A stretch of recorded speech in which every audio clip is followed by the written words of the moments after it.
As the anniversary of its invasion of Ukraine nears, Russian forces pounded the city of Bakhmut on Monday in what NATO chief Jens Stoltenberg said was the beginning of a major, long-feared new offensive. The reality is that we have seen the start already. Because we see what Russia does now, President Putin do now, is to send in thousands of more troops, accepting a very high rate of casualty. Military officials said Ukrainian defenders, who have held on for months, were braced for new ground attacks.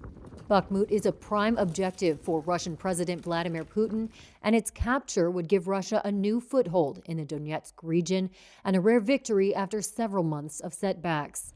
Donetsk and Luhansk regions make up the Donbas, Ukraine's industrial heartland, now partially occupied by Russia, which wants full control. The assault on Bakhmut has been spearheaded by mercenaries of the Wagner Group, who have made small but steady gains.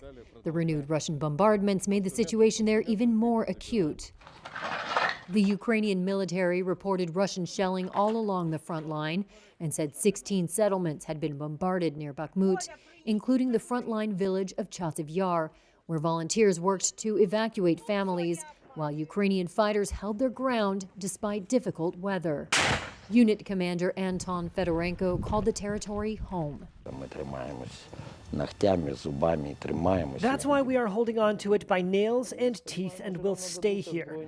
And we hope that we will be provided with weapons, we will have something to respond with, and we will be able to launch a counter-offensive as soon as the weather allows it, because now we cannot move forward, even if we have the weapons to do so, because of the soil and weather conditions.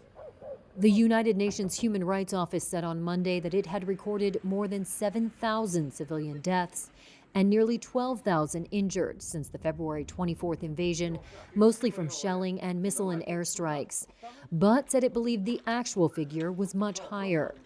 Stoltenberg said he saw no sign that Putin was preparing for peace or willing to respect Ukraine's sovereignty. What we see is that President Putin and Russia still wants to control Ukraine.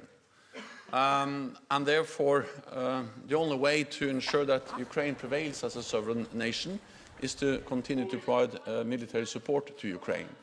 Stoltenberg said NATO allies were now beginning to consider sending aircraft to help Ukraine's defense, saying help is urgently needed.